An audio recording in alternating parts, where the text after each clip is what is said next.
మన ప్రభు అయిన యేసుక్రీస్తు పరిశుద్ధ నామములో ఈ పాడ్కాస్ట్ ద్వారా వాక్యం ఉంటున్న ప్రతి వారికి నా హృదయపూర్వకమైనటువంటి వందనాలు. దేవుడు మిమ్మను దీవించునుగాక. కీర్తనల గ్రంథం 119వ కీర్తన 98వ వచనం. నీ ఆజ్ఞలు నిత్యము నాకు తోడుగానున్నవి, నా శత్రువులను మించిన జ్ఞానము అవి నాకు కలుగజేయుచున్నవి. చదివినటువంటి వాక్య భాగంలో నా శత్రువులను మించిన జ్ఞానము నాకు నువ్వు కలుగు చేశావు అనేటువంటి మాటను మనం గమనిస్తాం. మనం జ్ఞానం పొందుకోవడం ఎంత ప్రాముఖ్యమో, జ్ఞానం ఏ విధంగా మనకు ఉపయోగపడుతుందో, జ్ఞానం మనిషికి ఎందుకు అవసరమో అన్న సంగతి ఇక్కడ మనకు స్పష్టంగా అర్థం పడుతుంది. శత్రువులకు మించినటువంటి జ్ఞానం మనము కలిగి ఉండాలి. లోకంలో అనేకమైనటువంటి జ్ఞానాలు ఉన్నవి, కానీ శత్రువులకు కూడా అంత చిక్కని జ్ఞానం మనము కలిగి ఉండాలి. ఇంతకీ మన శత్రువు ఎవరు? మనతో పనిచేస్తున్నటువంటి ఉద్యోగస్తుల, మనతో చదువుతున్నటువంటి విద్యార్థుల, మనతో కలిసి వ్యాపారం చేసినటువంటి వ్యాపారస్తుల, లేదంటే మనతో పాటు సహవాసంలో ఉన్నటువంటి సంఘస్థుల, లేదంటే మన ఇంటి ప్రక్కన వారా, లేదంటే మన కుటుంబీకుల అంటే కానే కాదు. వారికి మించిన జ్ఞానం, వీరికి మించిన జ్ఞానం కాదు, కానీ శత్రువుకు మించిన జ్ఞానం మనము కలిగి ఉండాలి. మన శత్రువైనటువంటి వాడు అపవాది, మన శత్రువు మన శరీరం, ఈ మన శత్రువు ఈ లోకము. ఈ శత్రువులకు మించిన జ్ఞానం మనం కలిగి ఉండాలి. ఒకవేళ మనము జ్ఞానము లేకుండా ప్రవర్తిస్తే అపవాది అజ్ఞానంలో పడవేసి దేవుని నుండి దూరము చేస్తాడు అన్న సంగతి వాస్తవం. మన శత్రువును గూర్చి ఒక విషయాన్ని మనం చూస్తాం. కొరింథీయులకు రాసినటువంటి 2వ పత్రిక 2వ అధ్యాయము 11వ వచనం. సాతాను తంత్రములను మనం ఎరుగని వారము కాము, అపవాది తంత్రములను మనం ఎరుగని వారము కాము. మరొక కోణంలో చూసినట్లయితే మన శత్రువు యొక్క తంత్రాలను, వాడి జ్ఞానము, వాడి ఆలోచనలను మనం ఎరుగని వారము కాదు, మనము ఎరిగిన వారము. ఏ విధంగా ఎరిగి ఉన్నాము?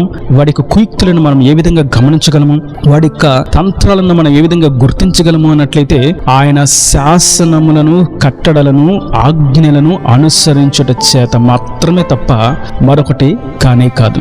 మన లోక జ్ఞానం మనలను గుంటలో పడవేస్తుంది. మన లోక జ్ఞానం మనకంటే గొప్పవారు నిలబడినప్పుడు అవమానానికి గురి చేస్తుంది, కింద స్థాయికి దించివేస్తుంది. అయితే శత్రువుకు మించిన జ్ఞానం మనకు కలిగినప్పుడు వాడు ఏ తంత్రాలను, ఏ కుయుక్తులను మన మీద పన్నబోతున్నాడో, చేయబోతున్నాడో అన్న సంగతి మనం గుర్తించి వాడికంటే మించిన జ్ఞానంతో వాటిని మనం తప్పించుకోగలుగుతాం. మనం సొలొమోను చూసినట్లయితే దేవుడు అతనికి మంచి జ్ఞానాన్ని ఇచ్చాడు, మహాజ్ఞాని అయినటువంటి బిరుదును కూడా పొందుకున్నాడు. కానీ శత్రువుకు మించిన జ్ఞానాన్ని సొలొమోను పొందుకోలేకపోయాడు. కారణం, ధర్మశాస్త్రాన్ని చదవలేకపోయాడు, ధర్మశాస్త్రాన్ని అనుసరించి జీవించలేకపోయాడు, ఆయన ఆజ్ఞలను, కట్టడలను మర్చిపోయాడు. కనుకనే అతని జ్ఞానం అతన్ని విగ్రహముల వైపు, లోకము తట్టు, శాపము తట్టు త్రిప్పివేసింది, దేవుని నుండి దూరము చేసింది. అయితే మనము దేవుని జ్ఞానమును నిజంగా పొందుకున్నట్లయితే శత్రువుకు మించిన జ్ఞానం మనకు కలుగుతుంది. ఈ శత్రువుకు మించిన జ్ఞానం మనం పొందుకున్నప్పుడు సులువుగా పాపాన్ని జయించగలుగుతాం. ఏ విధంగా మనల్ని శోధనలు పడవేయబోతున్నాడు? స్నేహితుని ద్వారానా, తోటి ఉద్యోగస్తుని ద్వారానా, పలానా ప్రాంతంలోనా, పలానా పని ద్వారానా, దీనిని బట్ట, దానిని బట్ట ఏది మనల్ని పాపను పడవేయడానికి ప్రయత్నం చేస్తుంది అన్న సంగతిని మనం సులువుగా గుర్తించగలుగుతాం. కొందరు వారి స్నేహితులను బట్టి పాపంలో పడిపోతారు, కొందరు వారి సహవాసాలను బట్టి పాపంలో పడిపోతారు, కొందరు వారి శరీర తత్వాన్ని బట్టి పాపంలో పడిపోతారు, కొందరు వారి గృహాలను బట్టి పాపంలో పడతారు, కొందరు వారికి కలిగిన జ్ఞానాన్ని బట్టి, అందాన్ని బట్టి, చదువును బట్టి పాపంలో పడిపోతూ ఉంటారు. కారణం, వారు శత్రువు యొక్క జ్ఞానాన్ని గుర్తించలేకపోవడం చేత. శత్రువు ఏ విధంగా మనల్ని పాపంలో పడవేస్తాడో అన్నటువంటి ఆత్మీయ స్పృహ లేకపోవటం చేత. నేడైతే ఈ వాక్యం ఉంటున్నటువంటి నా ప్రియ సహోదరులారా, మన జ్ఞానం శత్రువుకు మించిన జ్ఞానమై ఉండాలి. అది పొందుకోవాలంటే ఒకే ఒక్క మార్గం, ఆయన ఆజ్ఞలను మనం నిత్యము ధ్యానించాలి, ఆయన కట్టడలను మనం నిత్యము అనుసరించాలి, ఆయన శాసనములకు అనుగుణంగా మనం జీవించాలి, ఆయన వాక్యాన్ని మనం ధ్యానించాలి. అప్పుడు మాత్రమే మనం శత్రువు యొక్క జ్ఞానాన్ని గుర్తించి వాడికి మించిన జ్ఞానం మనం కలిగి లోకంలో జయ జీవితాన్ని పొందుకొనగలుగుతాం. మన శరీరం ఏది చేస్తే పాపంలో పడిపోతుందో అన్న సంగతికి దూరంగా ఉంచగలుగుతాం. ఒకవేళ శరీరం అనేటువంటి శత్రువు యొక్క జ్ఞానాన్ని మనం గుర్తించకపోతే వాడు ఇన్స్టాగ్రామ్ లో, ఫేస్బుక్ లో, యూట్యూబ్ లో, షార్ట్స్ లో, ఆ సైట్ లో, ఈ సైట్ లో, సోషల్ సోషల్ మీడియాలో తలను ముంచేస్తాడు, పాపంలో పడవేస్తాడు. అదే వాడి జ్ఞానానికి మించిన మన జ్ఞానం పొందుకున్నట్లయితే ఇది నా దేవునికి ఆయాసకరమైనది, ఈ పనిలోకి నేను అడుగు పెడితే ఇది నా సమయాన్ని దొంగిలిస్తుంది, ఇది నా యొక్క హృదయ తలంపుల ఆలోచనలను పాడు చేస్తుందని గుర్తించి పాపంలో పడకుండా మనం నిలబడడానికి ఆయన ఆజ్ఞలు మనకు దోహదపడతాయి. ఆయన ఇచ్చి జ్ఞానం మనకి తోడుగా ఉంటుంది, ఆయన ఇచ్చి జ్ఞానం మనకి శక్తినిస్తుంది. కనుక మనం ఆయన జ్ఞానాన్ని మాత్రమే మనం పొందుకోవాలి. అది శత్రువుకు మించిన జ్ఞానం.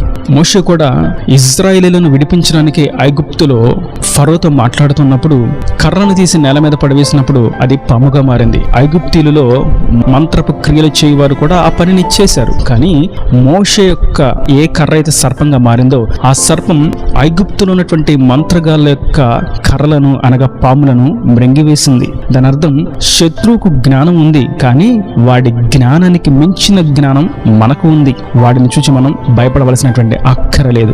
లోకం ఎంత విజృంభిస్తున్నా, అన్ని కోణాల్లో క్రైస్తవ్యాన్ని నశింపజేయడానికి ఎంత ప్రయత్నం చేస్తున్నప్పటికీ మనం గుర్తించవలసింది ఒకటే, వాని జ్ఞానము కంటే మన జ్ఞానం మించిన జ్ఞానం. ఈ జ్ఞానం కేవలం ఆయన ఆజ్ఞలను అనుసరించి జీవించడం చేతనే కలుగుతుంది. ఆయన ఆజ్ఞలు ఏమై ఉన్నవి? ఆయనను పూర్ణ హృదయముతో, పూర్ణ బలముతో, పూర్ణ శక్తితో, పూర్ణ వివేకముతో ఆరాధించుటయే, ఆయనను పూర్తి స్థాయిలో ప్రేమించుటయే, మరియు నిన్ను వలె నీ పొరుగు వారిని ప్రేమించుము, మనం మన తోటి వారిని ప్రేమించుట. ఇవి ఆయన ఆజ్ఞలు, కట్టడలు. వీటిని మనం అనుసరించకుండా నాకు దేవుడు తోడుగా ఉన్నాడని చెప్పుకున్నా అది బుద్ధిహీనత, అజ్ఞానము, వేషధారణ. తోటి సేవకుడు దేవుని చేతిలో వాడబడుతున్నప్పుడు వారు బాగా వాడబడుతున్నారు, నేను వాడబడలేకపోతున్నాను అనేటువంటి అసూయ, ఈర్ష్య, ద్వేషము, కోపం అనేటువంటి వస్తే వారు అజ్ఞానంలో ఉన్నారన్న సంగతి వాస్తవం. వారి శత్రువు యొక్క జ్ఞానానికి వీరు లోబడిపోయి వారు సాతానికి దాసోహం అయిపోయారు అన్న సంగతి కూడా వాస్తవం. అదే మనం ఆయన కట్టడలను అనుసరించి జీవించినట్లయితే వాడు వేసేటువంటి అగ్ని బాణాలను మనం సులువుగా ఆర్పగలుగుతాం. వాడు చేసేటువంటి ఆలోచన మనం గుర్తించగలుగుతాం. ఇంకా మాట్లాడితే వాడిని మన పాదాల క్రింద అనగద్రొక్కి వేస్తాం. కేవలం ఆయన ఆజ్ఞలను అనుసరించి జీవించట చేత, వాడికంటే మించిన జ్ఞానాన్ని పొందుకున్నట చేత. ఒకవేళ ఈ వాక్యం ఉంటున్నటువంటి నా ప్రియ సహోదరులారా, ఒకవేళ శత్రువుకు మించిన జ్ఞానం మీరు పొందుకోకపోవటం చేత పాపంలో పడిపోతున్నారా? చూడకూడని వాటిని చూచి జయించలేకపోతున్నారా? చేయకూడని చేసి పాపము చేసేసాననేటువంటి బాధలో ఉన్నారా? పాప భీతి మిమ్మల్ని వెంటాడుతుందా?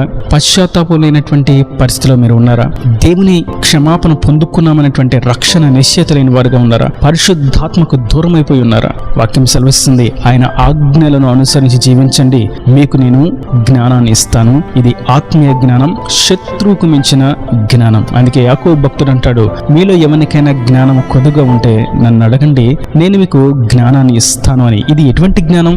శత్రువుకు మించిన జ్ఞానం, లోకాన్ని సైతం జయించే జ్ఞానం, మన శరీర తత్వాన్ని అధిరోహించే జ్ఞానం. ఈ జ్ఞానం లేకపోతే ఏ స్థాయిలో ఉన్నప్పటికీ కూడా వారి యొక్క స్థితి నిరుపయోగమే. దేవుని ద్వారా వచ్చేటువంటి ప్రతిఫలం శూన్యమే. వారికి జీతం ఏమీ రాదన్న సంగతి వాస్తవమే. కనుక నా ప్రియ సహోదరులరా, నేడు శత్రువుకు మించిన జ్ఞానం మనం కలిగి ఉంటకు దేవుని వేడుకుందాం. నీ ఆజ్ఞలను నేను అనుసరించి జీవిస్తాను, నీ కట్టడలను అనుసరించి నేను జీవిస్తాను, నీ శాసనాలను అనుగుణంగా నేను జీవిస్తాను అని మనం ఆయనతో తీర్మానం చేసుకున్నట్లయితే శత్రువుకు మించిన జ్ఞానాన్ని మనకు ఇస్తాడు. సౌలు దావీదును చంపాలని ప్రయత్నం చేస్తున్నప్పుడు దావీదు సులువుగా సౌలును చంపగలడు, ఓడించగలడు, హతము చేయగలడు. కానీ సౌలు జ్ఞానం చంపాలని చూస్తుంటే దావీదు జ్ఞానం సౌలుకు మించిన జ్ఞానం అనగా శత్రువుకు మించిన జ్ఞానం కలవాడుగా ఉండి అభిషక్తుని నేను ముట్టకూడదు అని ప్రక్కకు తప్పిపోయాడు. ఆ మార్గాన్ని విడిచిపెట్టాడు. ఒకవేళ శత్రువుకు మించిన జ్ఞానము దావీదుకు లేకపోయినట్లయితే దావీదు ఒక నరహంతకుడిగా, అభిషిక్తుణ్ణి హతము చేసిన వాడుగా, దేవుని దృష్టిలో దోషిగా మిగిలిపోయేవాడు. శత్రువుకు మించిన జ్ఞానం మనం కలిగి ఉంటే అనేకమైనటువంటి అపాయాల నుండి, కీడుల నుండి, నష్టాల నుండి మనం తప్పించబడగలుగుతాం. దావీదు శత్రువుకు మించిన జ్ఞానం కలిగి ఉన్నాడు కాబట్టే దేవుడు దావీదును సింహాసనం ఎక్కించాడు. కనుక మనము శత్రువుకు మించిన జ్ఞానం నేటి తరంలో కలిగి ఉన్నట్లయితే మనము కూడా దేవుని దృష్టిలో నిర్దోషులముగాను, ఎంపికైన వారంగాను, ఎన్నికైన వారంగాను, యోగ్యులముగాను ఆయన చేసి ఆయన నిలబెట్టవలసినటువంటి ఆ స్థాయిలో ఆయన నిలబెడతాడు. మనం వీటిని గురించి దుఃఖించి బాధపడి సొలసిపోవలసిన అక్కర లేనేలేదు. కేవలం శత్రువుకు మించిన జ్ఞానం మనకు అవసరం. అది మనలను ఉన్నత స్థాయిలో నిలబెడుతుంది. ఈయన దేవుని మాటల ప్రతి వాని హృదయం కట్టి ఫలింపు చేయను గాక. ఆమేన్. God bless you. తలలు వంచి కన్నులు మూసినట్లయితే మీ కొరకు చిన్న ప్రార్థన. ప్రేమ స్వరూపి కరుణ కటాక్షముల తండ్రి, నా ప్రభు ఈ వాక్యం ప్రతి వారిని మీరు నిండాలుగా దీవించండి, ఆశీర్వదించండి. శత్రువుకు మించిన జ్ఞానం మేము కలిగి ఉండాలని మీరు సెలవిచ్చారు. ఆ జ్ఞానం నీ కట్టడలను, నీ ఆజ్ఞలను, నీ శాసనములను అనుసరించినప్పుడు కలుగుతుందని మీరు సెలవిచ్చారు. దానిని బట్టి లోకాన్ని, అపవాదిని, శరీర తత్వమును జయించేటువంటి శక్తిని ఇచ్చి ఉన్నత శిఖరాలు అధిరోహించినట్లుగా చేస్తానని మీరు చేసిన వాగ్దానాన్ని బట్టి, నీ వాక్కులను బట్టి నీ కొందరని వాక్యాన్ని ప్రతి వారి విధంగా శత్రువుకు మించిన జ్ఞానం కలిగి జీవించినట్లుగా సహాయం అనుగ్రహించి నిండాలుగా దీవించి ఆశీర్వదించమని యేసు పరిశుద్ధ నామమున ప్రార్థించి వేడుకుంటున్నాను తండ్రి. ఆమేన్. ఆమేన్.